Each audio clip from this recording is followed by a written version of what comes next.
Thank you for listening to or watching the Upland Down Under podcast. Tonight's show is recording live on Thursday, the 29th of February at just over 7 p.m. Australian Eastern Standard Time.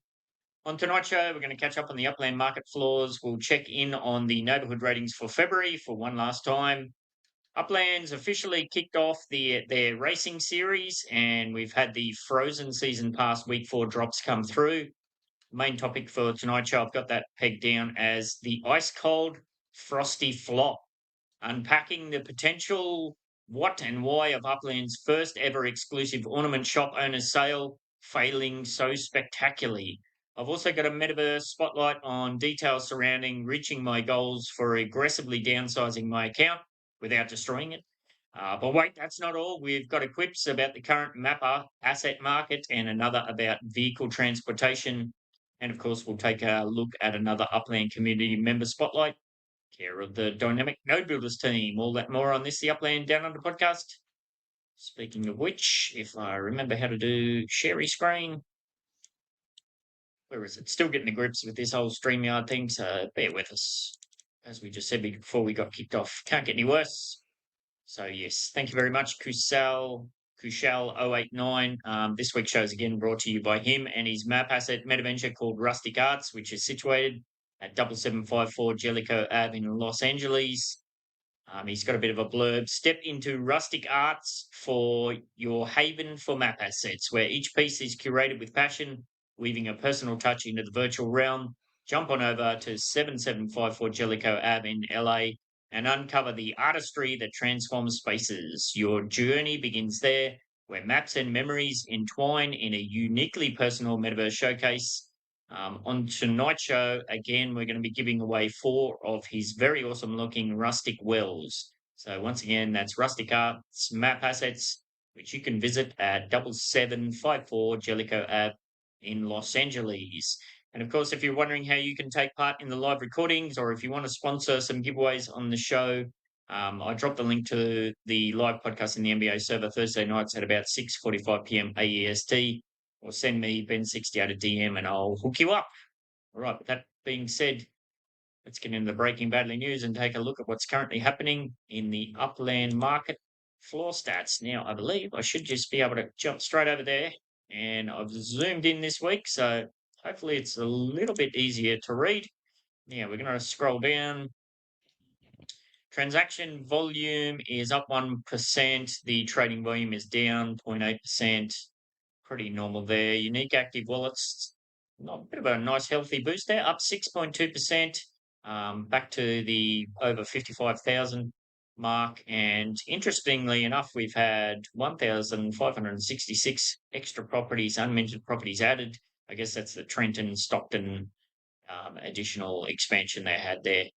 So that's pretty cool to see. Upland markets, I don't know, Swally, did anything jump out at you at this? I haven't even had a look at this myself yet, so I'll be running through this live. Anything you noticed? No, just the same. Nothing new. All right, I'll do the, what do we got? Big boost on the UPX in Birmingham was 8,000 last week, now just under 10,000, up almost 25%. Buenos Aires, bit of a hit on the USD, down 12.5%. Was $4 last week, pushing back towards the $3 floor, now $3.50. Lots of a little bit of action here and there. Interestingly enough, Kansas is up on both the UPX and the USD, pushing away from the $3 floor. Las Vegas has had a big boost on the UPX, was 9,876 last week, up 21% and then change, now just under 12,000. London up on the UPX and USD. Manhattan up on the UPX, down on the USD. Same for Miami. Nashville getting flogged on the, no, I was going to say getting flogged, but it's actually the opposite. It's getting pumped on the USD, again pushing away from the $3 floor, up 23% this week, $3.69. Porto up on the UPX, Queens down on the UPX. Bit of a real mixed bag. Look at that. Rutherford up 14.4% on the UPX and down 24% on the USD. That is quite a drop. Was $29 last week, down to just under 22. On the flip side, it was 52,000, now just under 60,000. So interesting, some moves being made there. Stockton taking a big hit on the USD, was just under $4 last week, racing towards the $3 mark, down 20%, $3.16 now. Trenton's already at the $3 floor. And interestingly, there the UPX price has dropped as well. Not surprisingly, seen as though there's expansions going on there. And last but not least, Tokyo, slight bumps there, 3.3% on the UPX and 1.5% on the USD. Floor percentage markups. Currently, Fresno is still in the green, 113%. LaSalle still in the green, which is a bit of an oddball one. Las Vegas, 32%. That's quite low. Lots in the 30s. Chicago, 36. Dallas, 36. Detroit, 38. So if you're buying for USD, plenty of bargains to be had. Interestingly enough, I'll speak to this a bit later, but the Chicago UPX price was actually well under 100% as well. I think it was, where did I flip those out? 88%, something like that. So yeah, it's not just the USD price now going under mint. There's also a lot of action pushing the UPX floor to under mint as well. So I have to wait and see how all that pans out. Bit of a worry, that one, I suppose. Anyhow, moving on, let's have a look at the very last insight into what's happening with neighborhood ratings for February. I'm assuming that's going to tick over. So yes, this all finishes out, or my time, in a couple of hours here. US, of course, they've got a few more hours left over, but I don't think anybody's going to take the prize away from Merced Manor this month. Held pretty steadily at that score at the top spot for pretty much the entire month. Nothing has changed there at all, really. I think there's been a bit of, I don't remember seeing Bronxdale up as high as 90 before, so that's good to see some action happening there. Maybe in some of these lower ones, there's a bit of toing and froing, but yeah, Merced Manor well and truly out in front. Midtown Terrace locked into second, Quailwood third. Congratulations to Merced Manor. I believe that's the first San Francisco neighborhood collection that will be spawned. Looking ahead to March, you'd have to think Quailwood's going to make a big push for that. Have to wait and see. Interesting to see if Greenwich does anything there, or who knows, maybe Sherwood Forest or one of these other ones from out in the blue is going to have a push. Midtown Terrace, who knows? We may just get it by default. I assume that would happen at some stage. So yes, congratulations, Merced Manor team. There's a lot of development going on over there, a bunch of meta ventures, and I know they're pretty active in recruiting people to jump over as temporary residents and whatnot. So I kind of pegged Buellerman for this next part. We did see that Upland has released an announcement and a couple of videos about the official Upland racing series.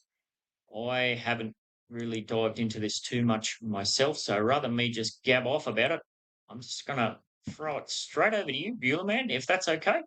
Yeah, I'll it's bring up the okay. Thank you. share screen. I'm trying to share my screen. Where is it? There. Should be coming now. Make sure you share on the modal and not cancel. Yeah, can you see the Upland Racing Series? There we go. Yeah, I just had to add it. Yep, there you go. All yours. Okay, so Upland announced this racing series and already made some adjustments because, as usual, unclear informations all over this article. Yes. So we are going to have a racing season. Each of the 6 season Upland announced in the beginning of the year. Tuesday, 17th February start, and the end is March 13th. The Series 1 finals, later more on that on the March 15th. They divided all the cars in the respective series. You have Series 1 and Stock Car Pro, only Stock Car Pro, not competition, not trainer, and all the Series 1 cars, then Series 2 T, including the monster trucks, Series 4 and karts. They established a point system where you get points if you do a race with stakes. So you have to put at least one Apex as a stake for the race. And then you can earn points for the leaderboards. You need at least 3 wheel persons, so you and 2 other wheel players are needed to get at least 1 point for the race, regardless of the position you finish. If you race against 5 others, so 6 players in total, you get 10 points, regardless if you get the first place or the last place or whatever. You get also points. The more points, the more you stake, and this is what was adjusted. In the first iteration, they said 10,000 UPIX in total. So if you have 6 players, you aren't able to reach this 10,000 UPIX at a point. So they said, okay, we change it to 1,500 UPIX per player. So if you're racing with 4 people, you have a prize pool of 6,000 UPIX, which then will divide it by the percentages already known. This goes up to 15,000 UPIX per player. So nice prize pots if you are racing with many players for this amount of UPIX. You get extra points. So if you have 3 players with 15,000 UPIX staked, you get 50 points if you win the race, 30 points for second place, and 20 points for third place. And again, 3 players, I go a bit up. You say this 1 point is on top because it was a race against 2 other players. If you put more players in, you get more points. Blah, blah, blah, blah, blah. This is a bit unclear. Additionally, all community fees will be added to the prize pool for the leaderboard victors. Okay, can't see any more information how much community fees will be paid out afterwards. We will see. And then the big one is this Series 1 and Stock Car Pro Racing. The 12 best from the leaderboard will advance to the finals on March 15th. 2 semi-final races with 6 players each, and then the first 3 of both races will race in the final race to determine the winner. And then you get new badges for first, second, and third place. And also the top 10 of each leaderboard will get amounts of UPIX and sparks. So 150,000 UPIX for the first place and 0.25 spark. That's a nice bonus. And even if you finish 10 in a leaderboard, you get 50,000 UPIX and 0.05 spark.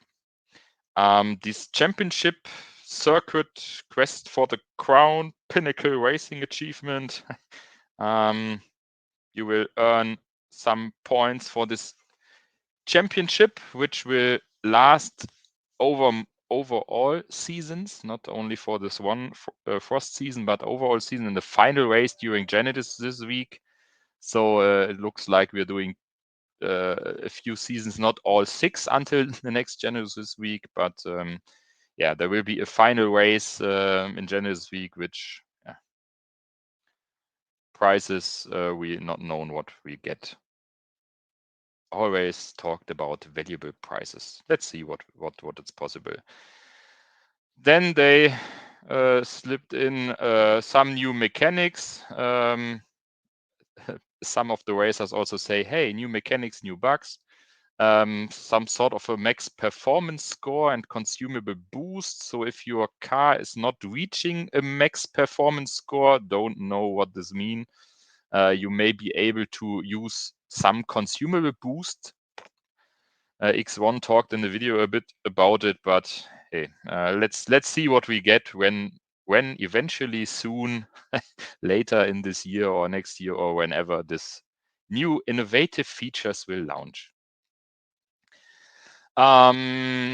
As usual, they are working with this Looker Studios from Google Leaderboards, which will eventually soon after hours or minutes update if you finish the race. This is the Pro Series and Series 1 championship. So these are the racers which will be able to race on the March 15th race in the end of the season. The first 12, so from Mittersburg to JR Wheels and all between them. I think there will be many people collecting more points. So no, I'm on the 20th place here, and it goes down and down. These prices, the 150k Apex and the 0.25 Spark, will be for each series. So we will see more leaderboards here.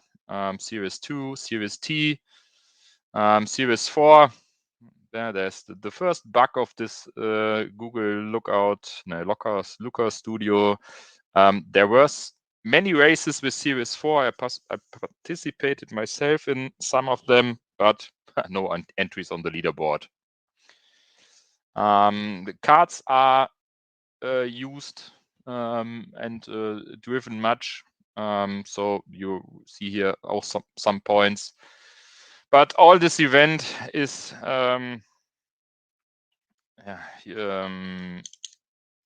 not as smooth as they may be expected for it to be. You have many races. You start, you participate. There are 3 or 4 racers in it. All pay their 5k Apex fee or whatever to get the points. But then, under not clear circumstances, some of these races just get cancelled by Upland. You do the race, you race, you win, you say, oh, hey, I won 6,800 Apex or whatever. And then you take a look at the blockchain and you see your 5,750 paid Apex for the race. And a few minutes later, from the dev escrow, you get the same amount back because they cancelled the race for whatever. So there are many races which were made which are not on these leaderboards and also not on the blockchain. Maybe we can take a quick look at my account and I can find one of these races.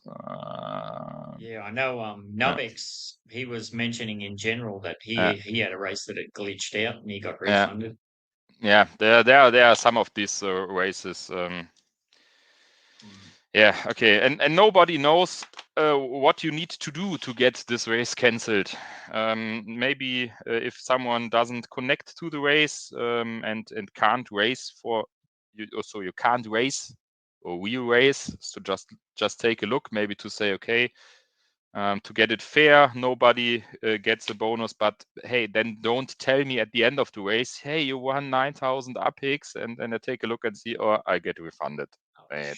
I wonder if it's. I know I used to play online competitive mobile games back in the day, and it was like a speed golf game. It's probably the easiest way to describe it. And the one of the players would have to host the match, and everybody else is along for the ride. And it became a hack where if the host was losing, they could just rage quit, and it booted everyone else, and they didn't lose any of their stats or whatnot. So I wonder if it's something to do with who's hosting it or who would know. I mean, Yeah, they I have didn't made get clear we're an behind it. open beta.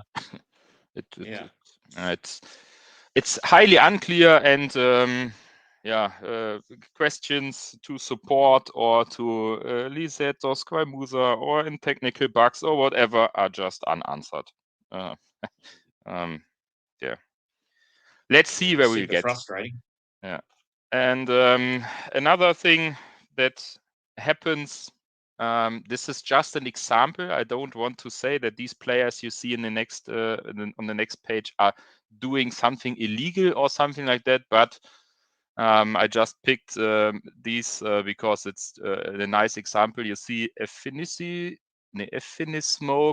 TJ Miami Boy 1 and Jin Skrilla.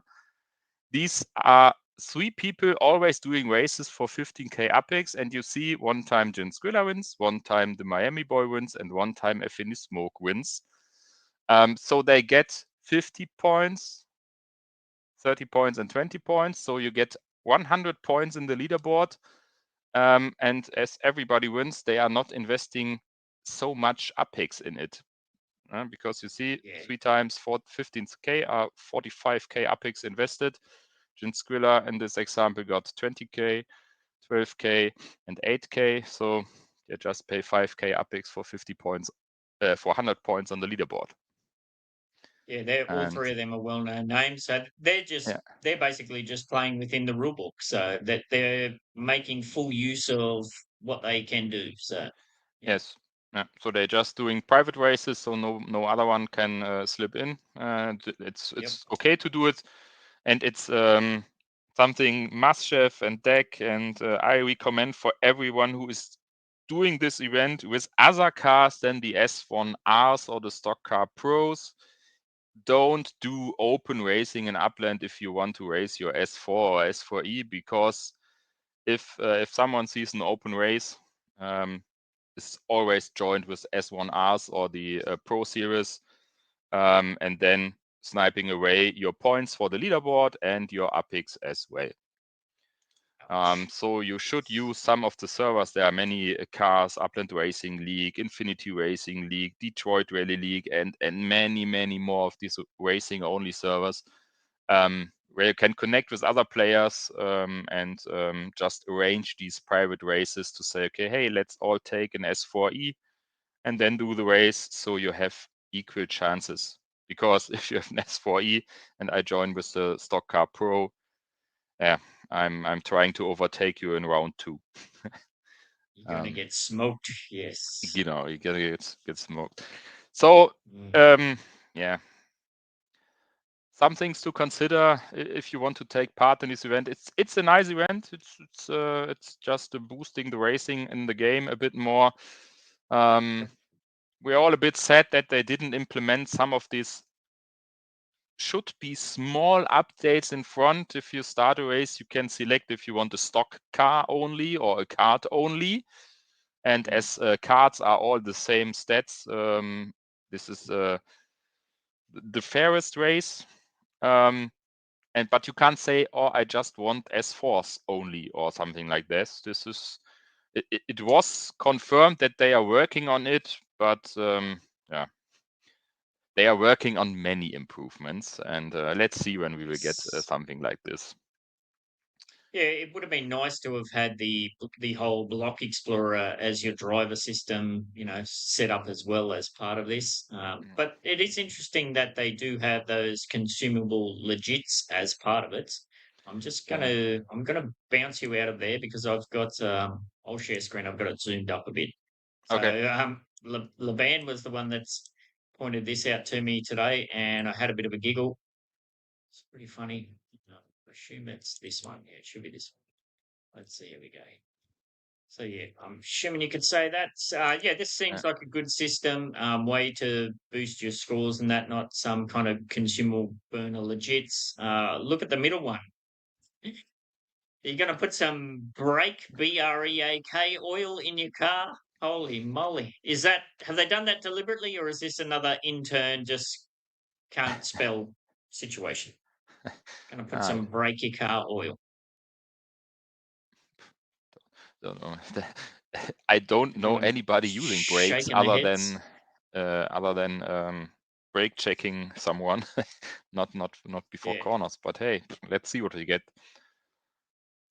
Well, that's not how you spell break. This break is you're going to break your car, i.e., it's damaged and needs to be repaired. That's not Yeah, your brakes. yeah. So, I see. Yes. Okay. so have they tried to be clever, or they just completely cocked that up? Maybe we can put it on the track, and the person behind you got skidding or something like that. Maybe yes. Race wax. It's a surfboard. Lily says, Yeah. yeah.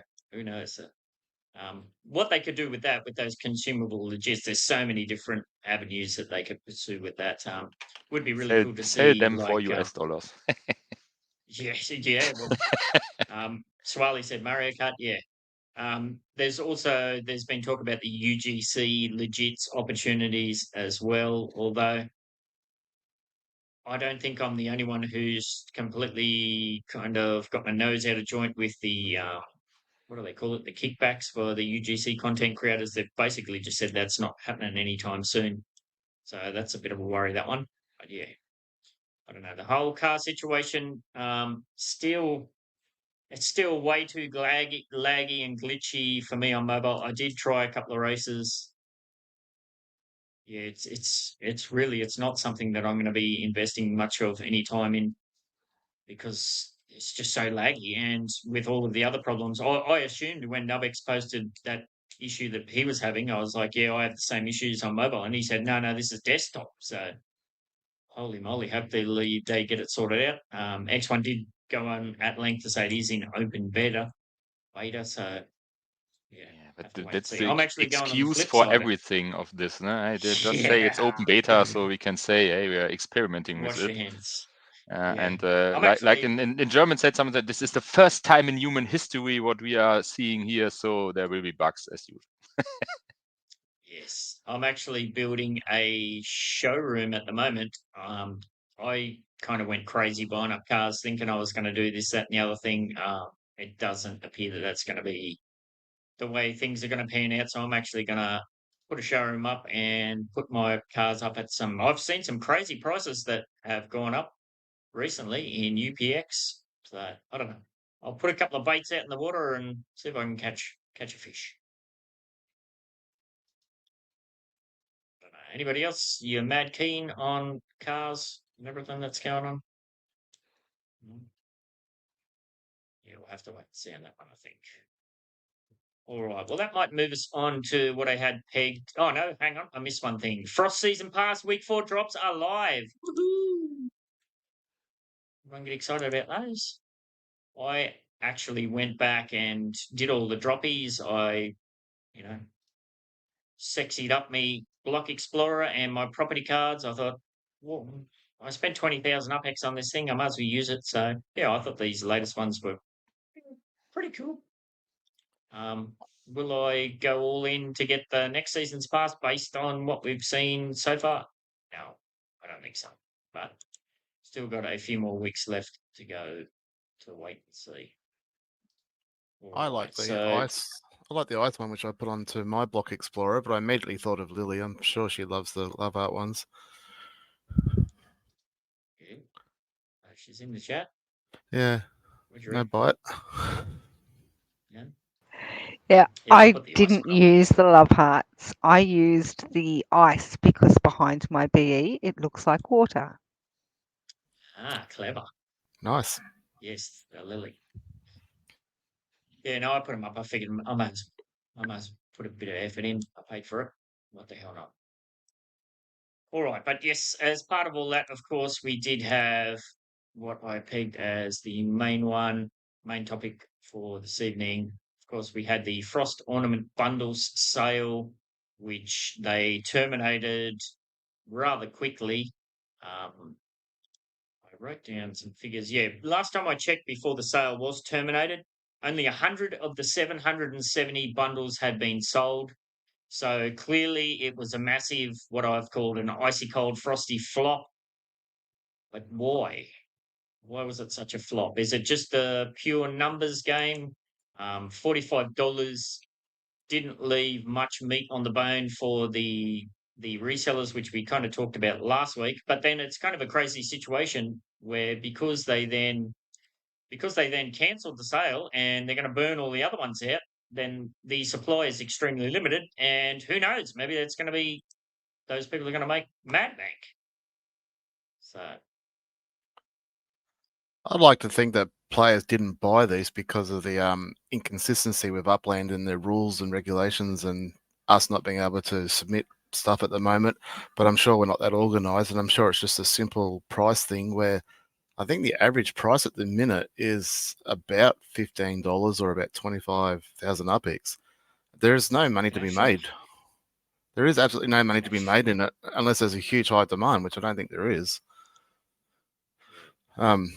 I don't own a structural asset store, whatever it's called, structural ornament store, but I don't know that I would have bought one if I could have. Well, I do, and I had a look at it, but yeah, the price just that I wasn't willing to take a gamble here. So we can have a look. If you listen on the Spotify, having a look at my account. We're searching using the in-game functionality, Frost structure ornaments. Oh, flight by I bought sale 2. price. Did you? Yeah, and what'd you get them from? No, I bought 2 What price packs. did you?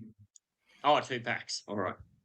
So Is what that have for we got? yourself, though, Lily, or to resell? Yes, for myself. Yeah, that's what I figured. Nice. It's not for resale. No. Not at that price.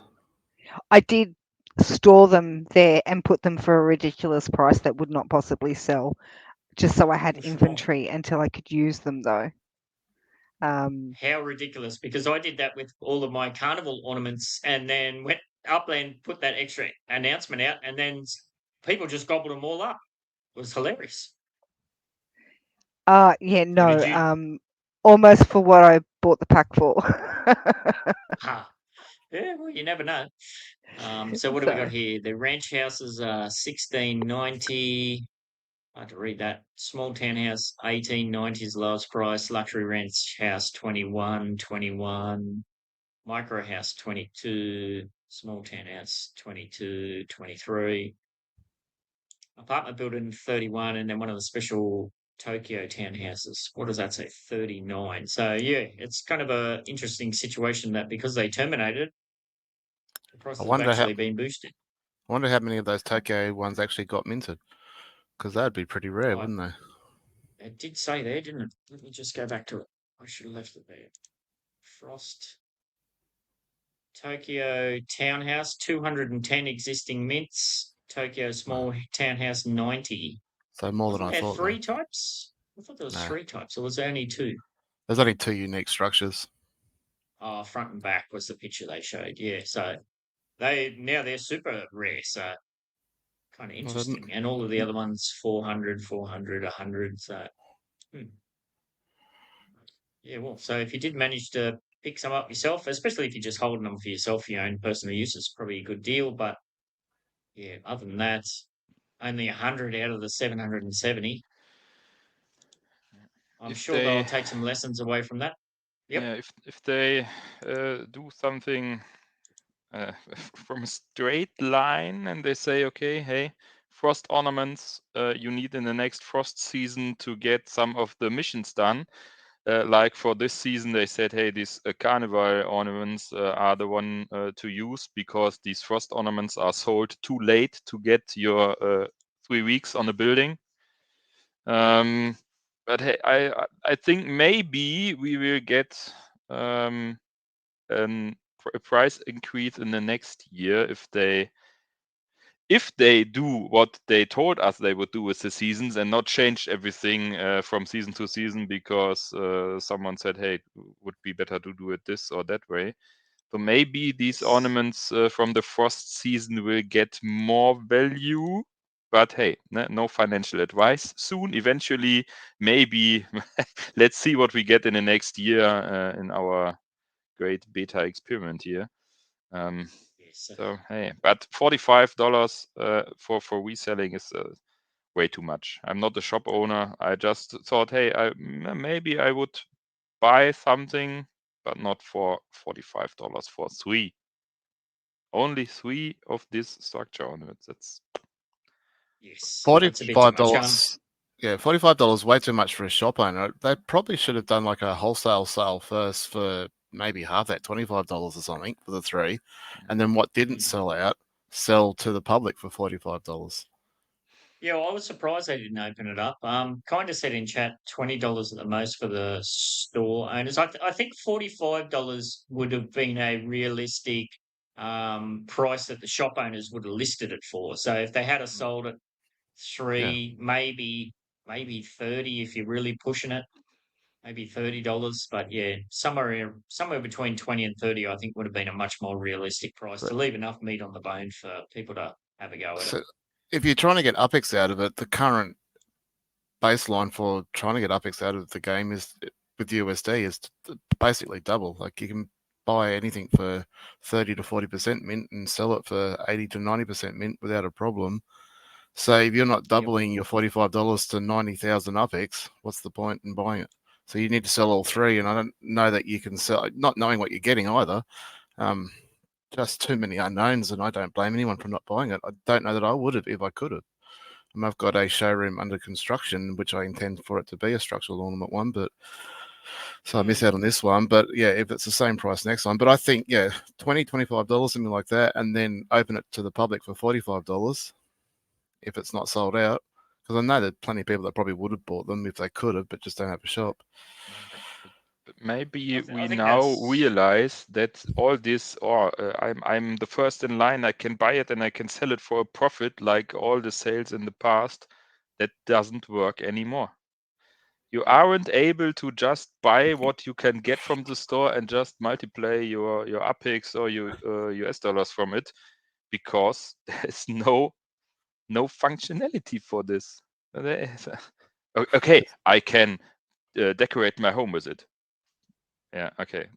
But that doesn't get me more rent or whatever from it. Well, technically you can, because you can put it on your thing, and then that qualifies you for your boosted earnings or yada yada yada. But so kind of Yeah, and it is, but maybe yeah. I can win in this leaderboard where if you are an No. executive like me, you have no chance if you aren't owning 50 or whatever. I just don't take a look at it because it's just impossible, and I'm No. not willing to spend hundreds of dollars to get in this leaderboard. Yeah, So I'm yeah, I made that mistake. I started to have a go at it. I thought I've got a lot of properties, I've got a lot of spark, a lot of collections. I might have a shot at this. And then when dust settled and I saw who was in the mix, and I just went, okay, that's a owner of a store that's got 87 current valid structural ornaments for this season. I quit. So the score I'm on now is the score I'm going to be on at the end of the season. So if you want to overtake me on 27, go for it. I put in, I think, about 200 USD and a fair bit of UPIX to get that many. I had a couple to start with, but it's funny you say that, Bill, because I'm pretty sure I saw someone trying to sell their spot in the line for this sale. Oh, wow. Yes. So in the asset page, I'm sure I saw that. I don't know, maybe I misread it or something, or I just saw that. I laughed, but Well, it always has and always will be a pay to play game, so we can't really hold that over them. no. It would be interesting. You mentioned a point there, Swally, where on the back of this, you are now building a showroom to be a structure ornament showroom. I wonder how many people followed suit where, they No, weren't no. able to qualify for this. It's not on the Is that what back you of meant? this. No, I've already been talking and trying to design some structural Okay. ornaments anyway. Oh, that's right. Yeah. But this sort of made me realize. So yeah, the construction's not happening any faster than it would have, or slower, or anything like that. It's just a coincidence, but it is definitely a benefit that it does give you a look in the door. But there needs to be. Bottom line is there needs to be wholesale price and retail price, and I don't think Upland's got a grip on that even slightly. Yeah. Yeah, it was a weird one. I think that kind of price, everyone raised their eyebrows a little bit there. But then we Well, did that's see a few people went gangbusters on it. So yeah, who but knows? people that were buying it for themselves. Yeah. All right. So yeah, hopefully, well, for sure, lessons would have been learnt, and hopefully the next sale can be a bit more successful. Would love to see some of the UGC structure ornament. Well, not some of them. There's literally hundreds upon hundreds of designs bursting at the seams, waiting to get out there, that have had to be designed and redesigned and resubmitted and altered and whatnot. So be great to see those come online, because I think those will be like what we've seen with. Kind of going to get to this a bit later with the quips with the map assets. We've definitely seen the prices with those come down significantly, which kind of forces Upland to follow suit.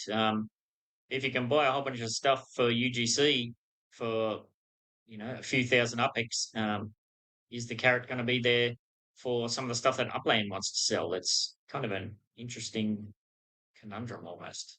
Fascinating to watch it all pan out.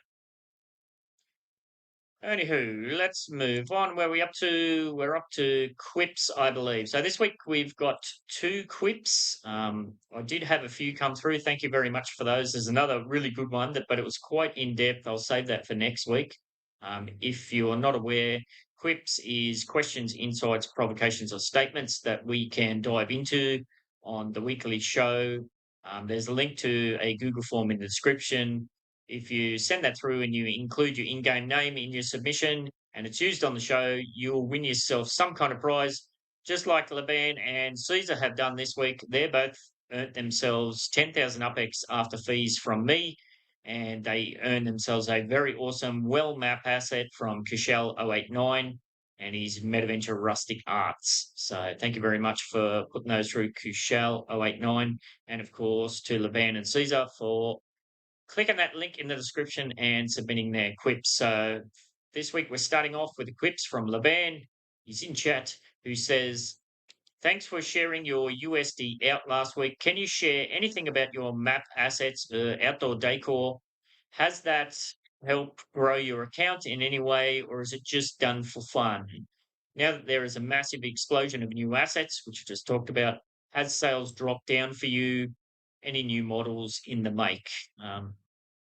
Few questions to go back on there. Has that helped grow your account in any way? I believe we were kind of tracking sales at one stage. I think around the time I'd stopped, properly tracking sales, we'd done about maybe 35 million UPEX in sales total. So, you divide that by 3 people, bit over 10 mil each.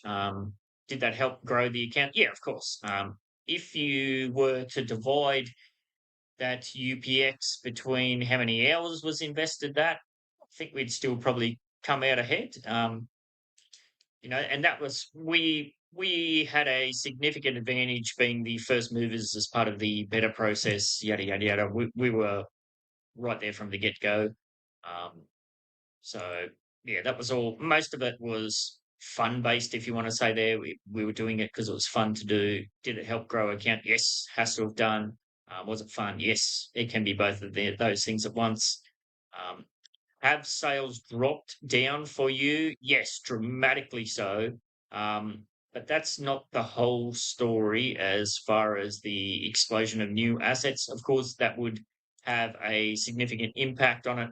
I think a lot of the initial kind of business that we were getting was people were literally buying into the neighborhood rating scores, like buying map assets to, boost their neighborhood rating scores. We've seen that in the last couple of months with the neighborhood ratings leaderboards. There's not much movement action happening there, so those kind of sales appear to have dropped as well. And there's also a factor where my personal focus has been completely removed from UGC for probably the last 3 months or more, as I've just been focusing on downsizing my account and doing other things. Now that that's kind of run its course, I will dive back into it because we have seen DTech is currently running a giveaway promotion sort of thing in his own server at the moment, where if you buy any Samurai Aquatics items, you're going to go in the raffle for some of the other stuff he's got going on. And that has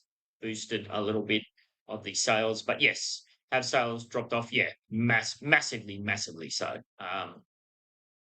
Previously, it wasn't unusual to wake up in the morning and have 2, 3, 4 sales every single day. Now, if I get one a week, I'm like, oh, that's pretty cool. So yeah, massive drop off. But yeah, multiple factors at play there, as I said. Now, what was the other question? Any new models in the make? Yes, we did have one that we submitted. Where it was actually based on back in the very early process. We wanted to make a kind of outdoor gazebo to go with our 10-piece set. We were told adamantly and specifically, no, you can't have gazebos because they're not portable structures. And then, what do you know? There's gazebos now that are map assets. So we thought, well, bugger, we'll put a gazebo in as well. So we submitted the gazebo, and then it recently got rejected because now Upland's changed all the max height requirements and this, that, and the other thing. Honestly, the UGC system for map assets, it's just been absolutely shambolic the last couple of months, which is another part of the reason why I've just stepped aside, and I'll get back into it once they work out what the hell they're doing. Because I mean, I don't know if you want to go into that, Swally, but it's just, or Lily, it's just a freaking mess. I know Desjack has been, pulling her hair out almost, DTech as well. So anything to add? No, Swally doesn't want to crack that seat. I don't want to get started because I won't stop. Yeah. So it's absolute shambles. It's been very little guidance, and what guidance you have.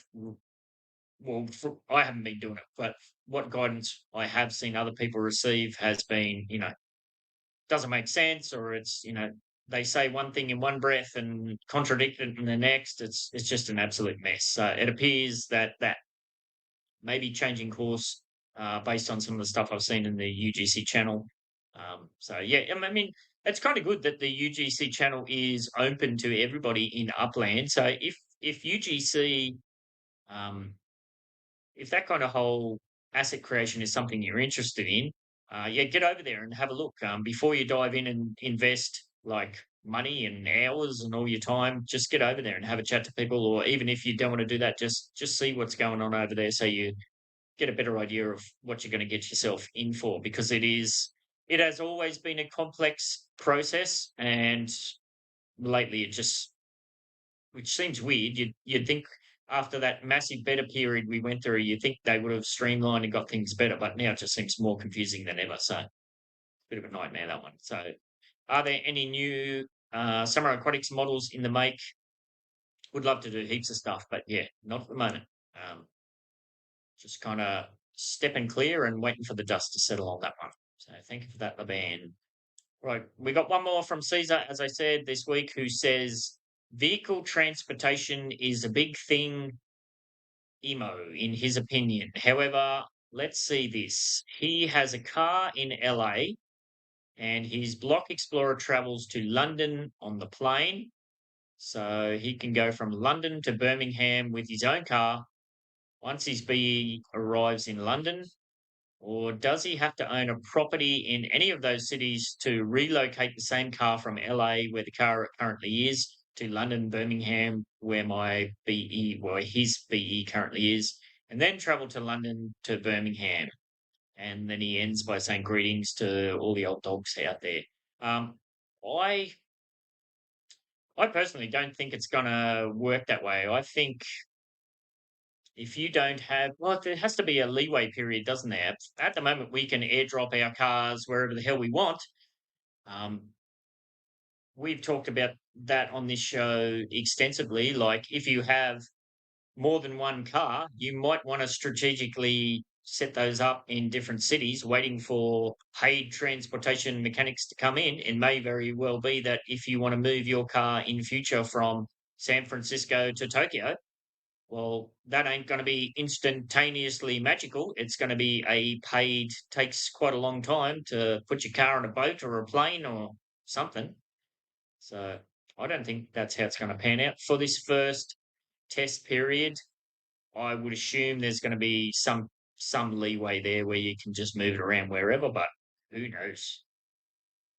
Anybody got Yeah, any maybe we speculation will on that? just see if you say put me in this city or just move my BE from this city to that city, that you just get a list and say, hey, okay, I take my S1R or my S4E, or maybe you will be faster in the city, or it takes a bit longer if you go by cart. Okay, you can't use cards for that, but if you take a slow car, you maybe take longer. Maybe we will see soon or eventually or whatever at any time in the future, like this parking garage and for what the reserved buildings in Tokyo. These the launch properties we will use for it. But this is all this heavy. We have this and that on our roadmap, and then we will wait years and years for it, and we don't get any information. Okay, I can just start to get rage about totems, which there's no more information since the cycle 1 ends. But yeah, I think this transportation, yeah, it might be game changing, and maybe we will see something that will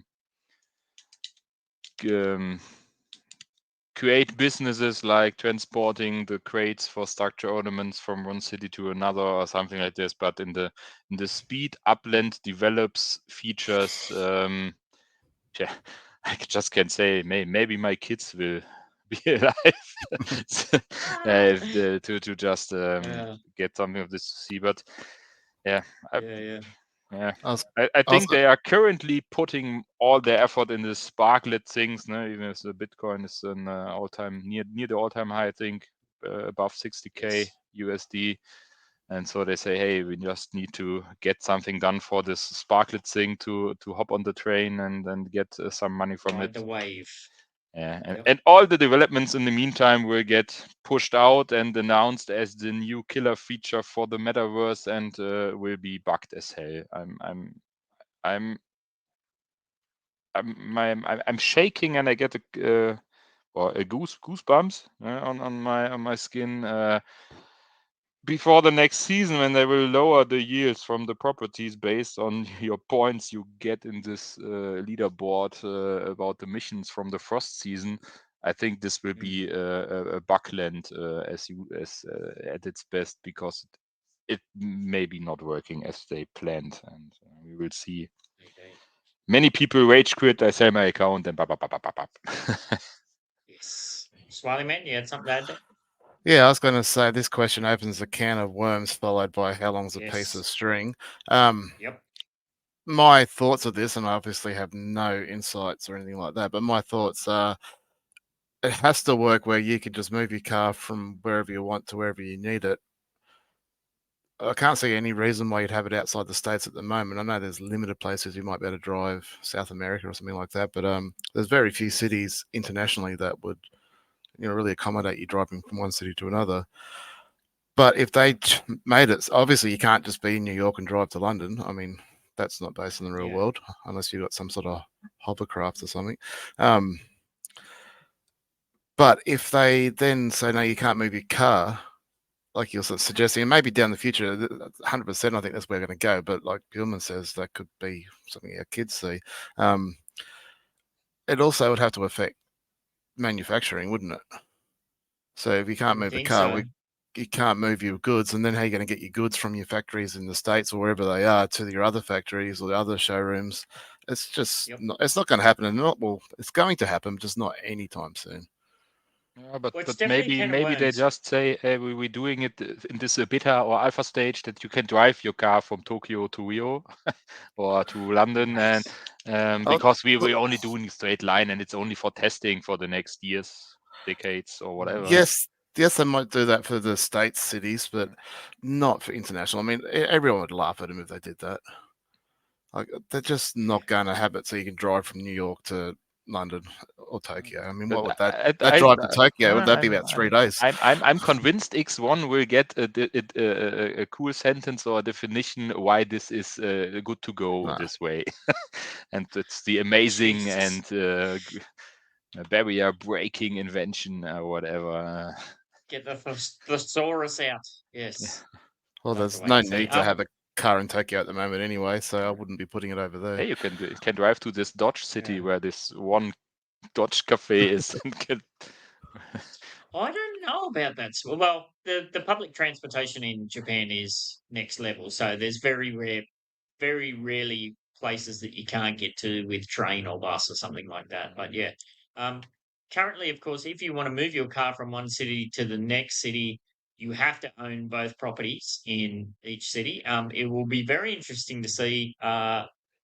There has been mention about parking on properties, and I know myself and many other people, when we set the house up on the property lot, we tended to push it very close to the front of the property line, so we had more space in the backyard for outdoor decor and map assets or whatever. It's going to be interesting to see if the mechanics come in where your car can't just magically jump from the front yard to the backyard. There has to be some kind of actual pathway through there. That's going to talk about a can of worms. Wow. Then everybody will start building and we use Spark and they can sell more Spark. So don't be too loud with this. I have to admit, I haven't got that problem. I've been building everything further back so you can put stuff in the front yard to make it look better, but that's just me. Yeah, they would have to have at minimum. They would have to have some kind of paid public parking spaces where you can go and rest your car or yada yada yada. Who knows? Well, there are people who are especially looking for properties with the P for the parking place on it, and that buy them in the hope they will get some money out of it. But hey, that's like buying all properties with a 1 or a 2 or a 3 in the address or whatever. Or the gas stations. The gas stations is thousands buying gas stations, thinking they're going to turn it into Spark refueling stations. Well, maybe. This is, I think they told us about a year and a half or what in the past about this fueling cars with Spark, and I just take a look at my Bakersfield props and say, wow, I'm owning one of the gas stations that I can sell people gas for their cars, but But now you one won't year later, I say it won't need okay. to be on a gas station Yeah. property. It can be on any property, even Yeah. if it does come in. So, all right. So, yeah, that's a very good question, Caesar. I'm not sure that we answered it, but I think we definitely opened up a can of worms that will be an interesting one to watch how it all pans out. And yeah, just a reminder that if you've got something like Laban and Caesar did, a topic to dive into, yeah, link in the description. Fill that in with your in-game username, and you'll win yourself some kind of prize. All right, moving on. We'll get a bit of a wriggle on here because I've still got a bit of gas bagging to go. In this week's Getting to Know Community Members segment, care of Mesme and the other members of the Dynamic Node Builders, they're featuring good old Kachow, who is a fellow early 2020 Upland community member alumni. For a bit of extra context before we take a look at his responses to the DMB questionnaire, Kachow is currently an executive with a net worth just under 20 million UPEX. He's got 579 properties and a bit over 28 Spark. His home residence is in the Merced Manor neighborhood of San Francisco, which, as I outlined at the start of the show, is poised to take out the February Neighborhood Development Collection. Before we check out his DMB interview responses, I thought we'd just, if and when I can, we'll just start having a bit of we'll dive into people's sneaky bits. We'll have a bit of a dive in there and see what old mate Kachow's got going on. Now, I assume that's pulled up for you. Yep. So we're looking at his progress chart here. If you go up there, yeah, May 5th, 2020. So he's been around for a very long time. That's a pretty good looking chart there. Pretty slow and steady, although we've got a couple of mid net worth. We've got a couple of, I guess he's taken some profits there. It's dropped down, and then very linear, just gradually moving up and up. Interesting to note, I get rid of number of properties and get rid of Spark. The difference between his mint net worth and his property net worth. So I always stuff this up, but if your property's net worth is way above your mint net worth, that means you've been taking full advantage of the USD under mint sales price, right? That's what that means. Nah, Or is that, you got that or have I got back that to asked front. about? Yeah, back I to got it back front. to front, yeah. So So he's you want- been buying up the secondaries. Yeah. So he's basically been I knew it using was one or the other. UPX to buy stuff. So usually with the green lines above the other line, it just means the players put more USD in the game than probably many That's what it others. is. Yeah. Yeah. I knew I would fuck that up, but yeah. So yes, other than that, number of properties, we'll have a look at that. Get rid of mint net worth. Get out of properties net worth. Yeah, number of properties, very slow and steady progress all the way up there.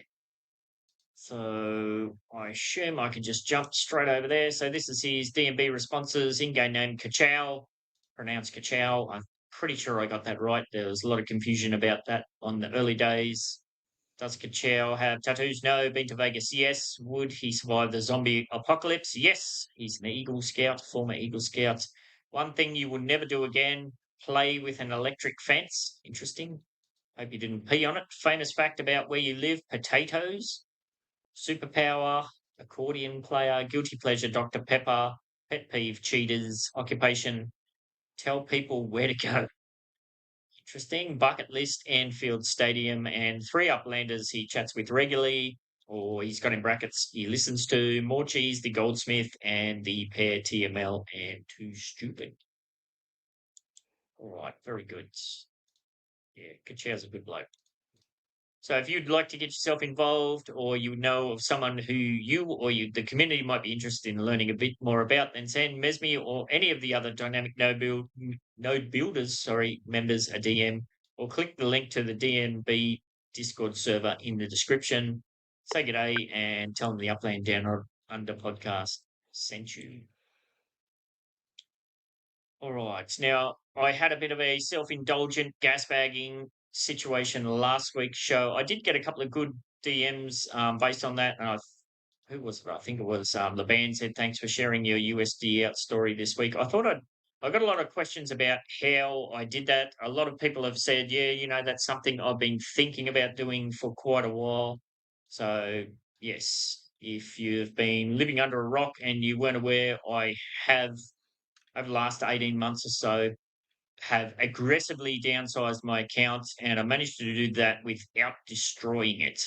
So I went from a high of 6,672 properties in October um, to now I've got 703 properties, and that's still dropping. I thought I was going to stabilize out a bit over 700, but it turns out some of those tiny collections, I'm flipping those willy-nilly too. So I think I'll probably stabilize probably about the 650 properties range. That's, of course, until the next city release happens.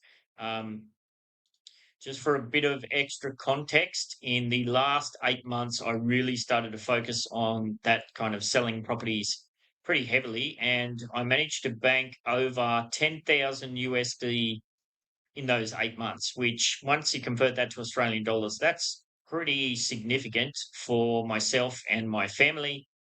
So much so that we are celebrating as a family, all on Upland money. We're celebrating that. We're going out and doing a few different things. If you're in the NBA server, I'll share some pics of that. It's going to be a bit of fun. So that's a family thing. And then the week after that, I'm doing a personal thing as well. That's all financed thanks to the awesome opportunities that are available in Upland. And especially, there was, because I've been around for so long, that was part of it as well.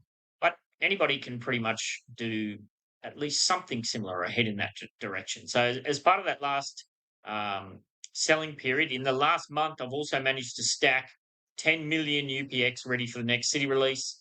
My dividends, I've maintained those. It's just under 1.8 million UPX a month, and that dropped from a high of a bit over 2 million UPX per month in December. So I've sold almost 6,000 properties, and I haven't destroyed my net worth.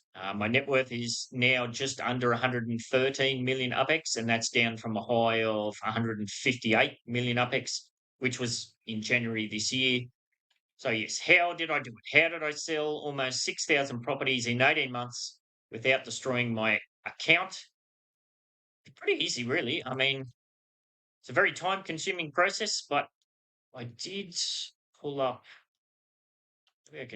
I'll just use this as an example. I do have, which I shared last week. I've got a bit of a, I just ripped the data from Apex Land, and I've been using, kind of little computer model or spreadsheet model to do it myself.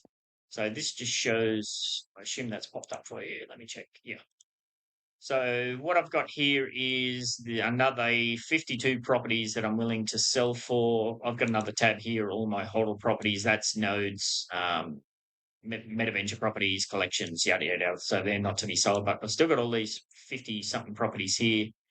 So basically all I ever do is I go on over to good old UPX land and say, I won't go back and share. So I've got a collection in the Liberdade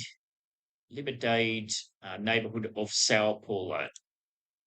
All right, so all I do is go over property search, type in Sao Paulo, status. I want to sell for USD. What did I say was Liberdade? All right, I always just check the floor. So I go sale price.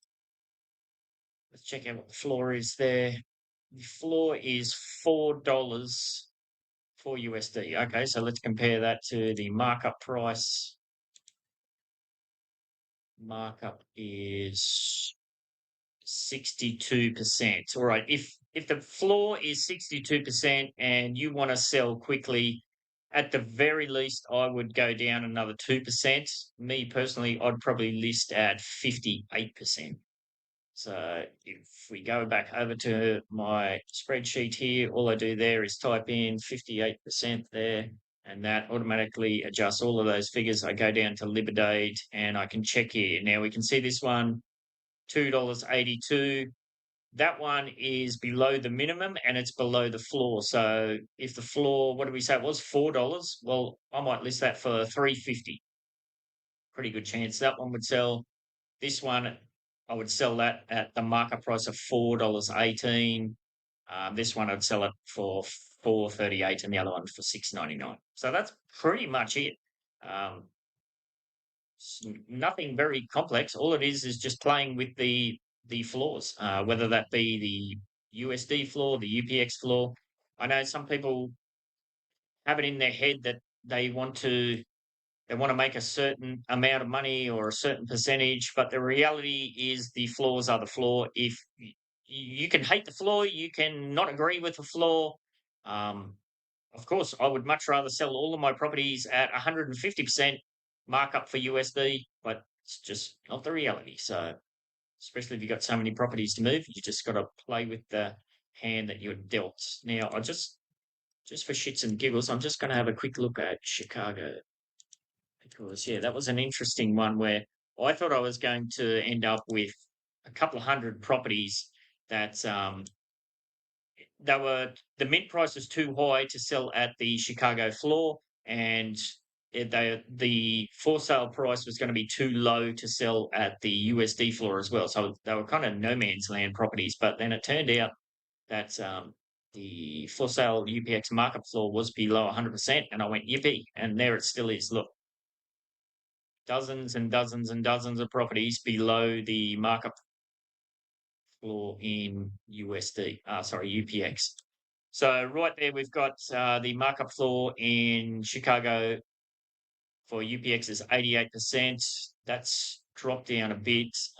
It was 90%. I sold, 250 properties in 2 days, listing them for 88% UPX. Why did I do that? Am I crazy? Because technically you're losing money. Those Chicago properties, most of those I've held since Chicago had released. As I just outlined, my dividends are 1.8 to 2 million UPX per month. So that's not coming out of my bank account. I've stacked 10 million UPX ready for the next city release. That whole sell for under mint to stack for better opportunities in future, that's something I've been doing, and lots of members in the Upland community have been doing since way back in the early days of San Francisco.